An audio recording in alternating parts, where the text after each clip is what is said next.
Hey guys, obviously interesting times to have to meet like this again, but it's for the safe and well-being of everybody involved.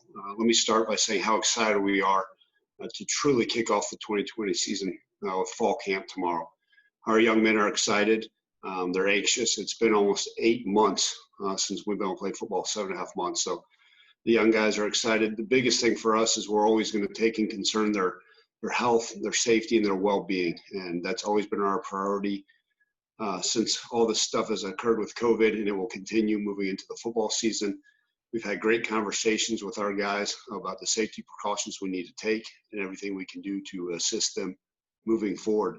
But with all that being said, we've got a lot of weapons, offense, defense, and special teams. We love our roster. It's a great coaching staff. We've had the opportunity to be around each other, social distancing, and continue to learn and grow as we've added more staff members. And we're really, really anxious and excited to get on the field tomorrow and kick off this 2020 football season. I think we've, kudos to President Rudd and Laird Beach and our administration. They've done a wonderful job, along with Daryl Turner, our head athletic trainer, of really putting protocols in place. And so I'm following the lead of them and our city and making sure we do the things the right way. The school's got great ideas and things in mind, and we're going to follow those. We've already, with it being us allowed to have meetings, spaced out, we keep our guys separated in meeting rooms. They wear masks. We're in the building, making sure we're taking those right precautions. We'll have some face guard shields that we recommend they wear when they're on their field. And so we continue to do those things. But, as much as we can, we also focus on football, but by doing so safely. And, look, we've been game planning. We're excited for practice. We've probably scripted the first 12 practices already. I understand that we've got to change and move around. But with all that in our back of our mind, our number one concern will make sure we're doing it so safely. Yeah, Aaron and I discussed all the different options. Obviously, we were just presented with our schedule yesterday. So it's hitting and getting and having those conversations of exactly what we want to do. But, we're 20 hours removed from knowing our schedule. And, we have the understanding that things got to be flexible moving forward. But to have that game, versus Arkansas State here in the Liberty Bowl, great season opponent to open with here. And, with that next week having to be, with the Purdue game, unfortunately, we would have loved to go on and played them.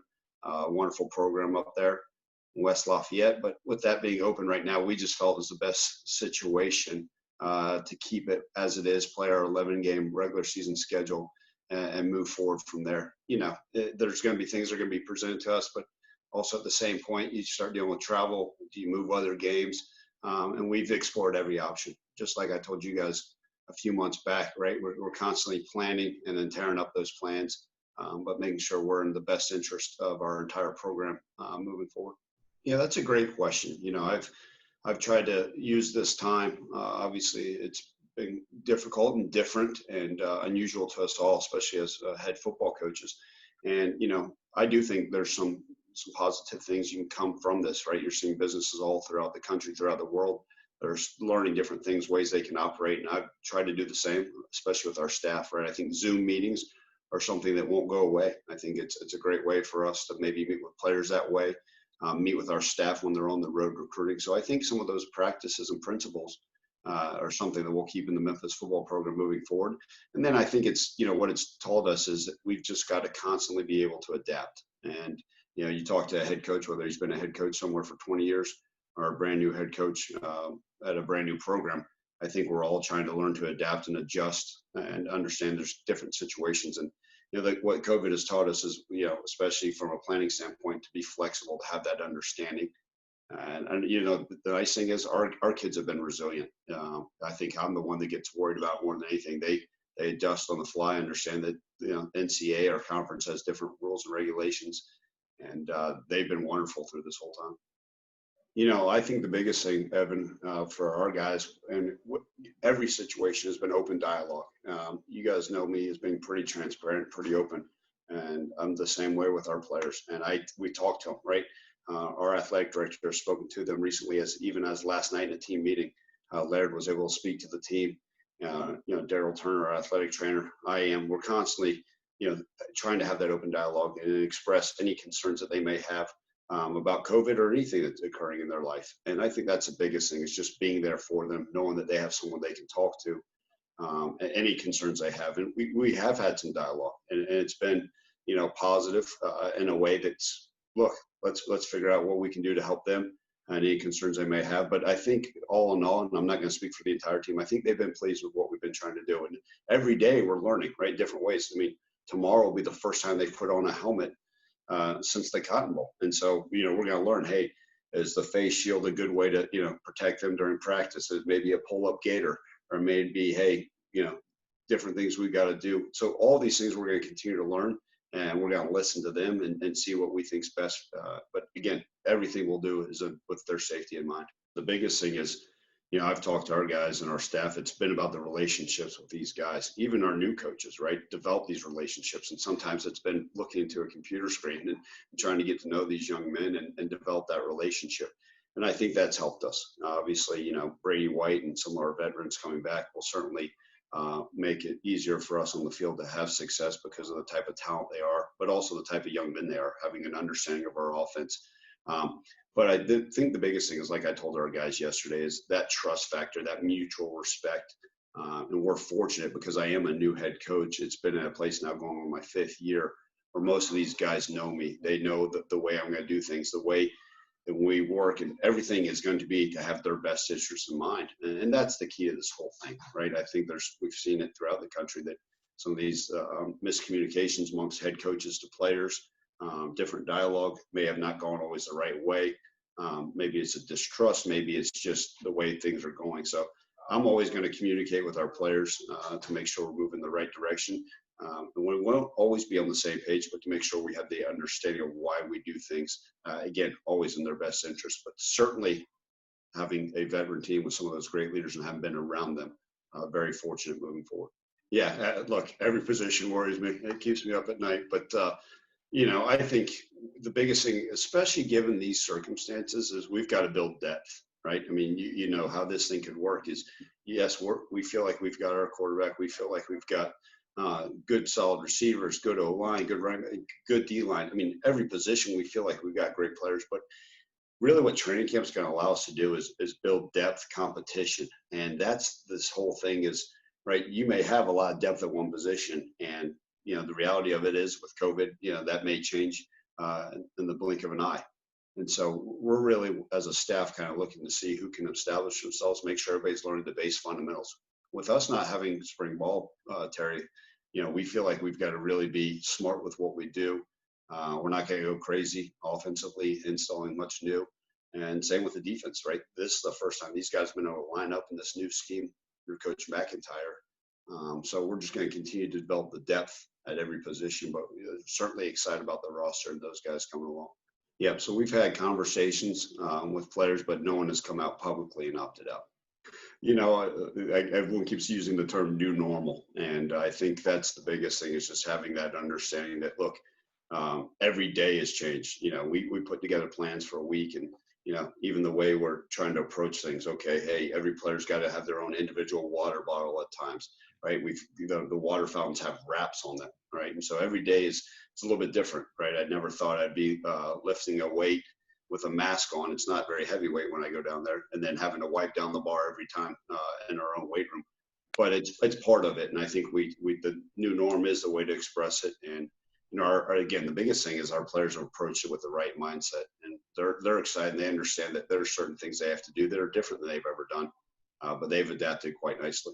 Yeah, I want when you guys look out on the field when teams come play us and people put on the film. I want our guys to, be known as a physical, smart team that plays really hard at all times. That's the biggest, credit that any coach can ever receive is, hey, your team plays really hard. I do, we talk about what we can do offensively, defensively, and special teams, and we've got a wonderful staff. But, to put our stamp on things, I want guys, when people watch us, when people turn on ESPN, they say, man, that team plays really hard. And that's what we're going to do. We're going to, push it to the limits to make sure our guys are flying around in all three phases of the game.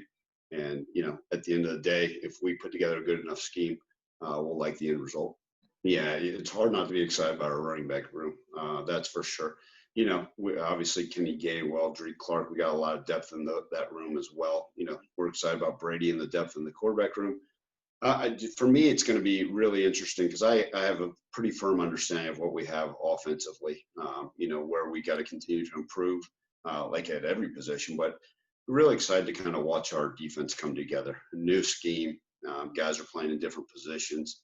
And that's really what I'm kind of excited to be. I've been able to pop in and out of meetings, with my mask on, go sit in the back out of the way and kind of learn and listen and see how guys interact, and some of these walkthroughs. So I'm really intrigued to see that development occur. Obviously, training camp shortened. We really only get 9 practices due to school starting earlier. So, we're going to have to be advantageous given the hours that we're given and watch our defense come together. Yeah, that's a great question, Don. That's one of those things that we've constantly, every single day, we're hitting our guys on different situations and really being safe. And we're hitting home every day about the different precautions they need to take when they leave the building. You hear throughout college football, the safest place for them to be is in our building, right, where everything's disinfected. We're able to keep them spaced out, where we know the food's coming from, how they're getting fed, all those things. It's really when they leave, we're constantly, showing them examples, right? You hear about, hey, this college program got shut down because a bunch of people went to a fraternity party or a COVID party up in the Northeast, right? That's how things are occurring. So we're just constantly trying to educate our players about being safe, especially when they leave our bubble here, and the understanding, look, all this hard work, all these things, we're going to training camp so we can have a season, and it's got to be really important to you. So we're always showing them examples of the right way to do things, and then some examples of where things have gone awry when you hear about, people going out and getting infected. So we're doing everything in our power to continue to educate, and that's going to be an ongoing process throughout the entire season. Yep. First off, extremely excited. I won't be able to sleep tonight. I'll be like a kid on Christmas Eve. In fact, I probably will just end up sleeping in my office with just pure excitement. I mean, our staff, I was just jumping with joy this morning, running around the halls, and I can only imagine what it'll be like tomorrow, getting all the guys back and rolling with football. So the excitement's through the roof. Obviously, a lot of excitement about our program and everything we're able to do. And then you talk about the indoor. It is absolutely beautiful. We're so fortunate to have it. Obviously, credit and thanks to so many of the donors and the people that have were able to do those things to put it in place. Our players are so excited about it. It's a beautiful place that not only helps us with inclement weather, but when it's warm out, when it's if we ever get bad weather, thunderstorms, it's a great place, and our guys are really proud of it. And then you talk about just the pros and cons. Well, look, I've been so fortunate, and I give credit to all the coaches that came before me that allowed me to be in this position. And over the last 4.5 years, I've been able to learn. And there's so many positives here. The negatives are very little. And the biggest thing is to learn from those people and learn about our program. But the positives, like I mentioned earlier, is really the relationships with these young men, having that understanding that, hey, this is why we're doing things the way we do them, and that trust factor and that respect, that knowing that everything we're doing is in their best interest. And it allows to coach a certain way to push and to make sure we're holding them accountable in all walks of life, right? To make sure they're being safe, to doing what they're supposed to academically, and then also to be able to coach them that way on the field. And I think that mutual respect's there, and we're all really, really excited. I think the players are going to come running out with their hair on fire tomorrow for practice, and we can't wait.